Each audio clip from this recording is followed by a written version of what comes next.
some of the most fundamental, some of the most fundamental beliefs which the Greeks entertained in ancient times, and I'm talking here specifically of the Homeric times and the times which continue right up to 6th century BC, because you find the same belief in theater. And theater doesn't talk about beliefs which are only in the past. It always talks about beliefs which are still in the minds of the people. So if you talk of this period and if you see, then you see a lot of notions about life, about reality as it was perceived, which has a massive similarity, great similarity with some of the Indian beliefs. Sometimes one wonders that how could this very great similarity occur? Now, I don't want to go into this question as to how did it occur, were there people who traveled, were there texts that traveled, do we have any evidence of that, exchanges? That's a separate story. But today I want to talk about what were these beliefs. Because when I did a comparative study of ancient Greek theater and ancient Indian theater,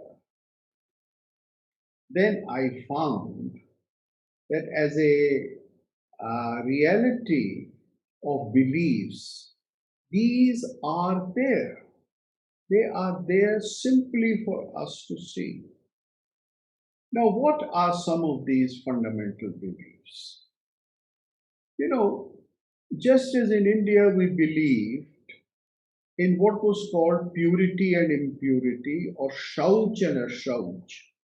Similarly, there was the Greek belief in miasma and catharsis.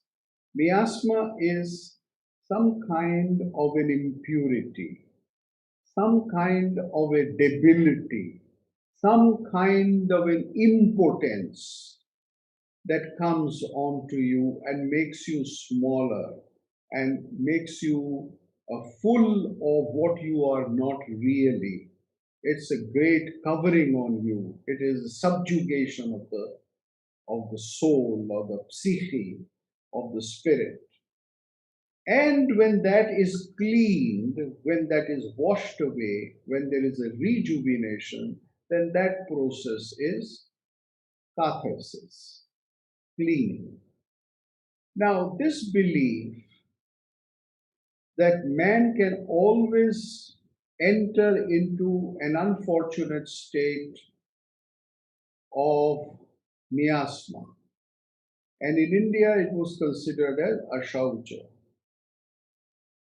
because the word for purity in Sanskrit is shuchi, pure. And in Greek, it is katharos. So, this idea that purity and impurity are constantly there in a life and in a conduct was very much present in the Greek mind.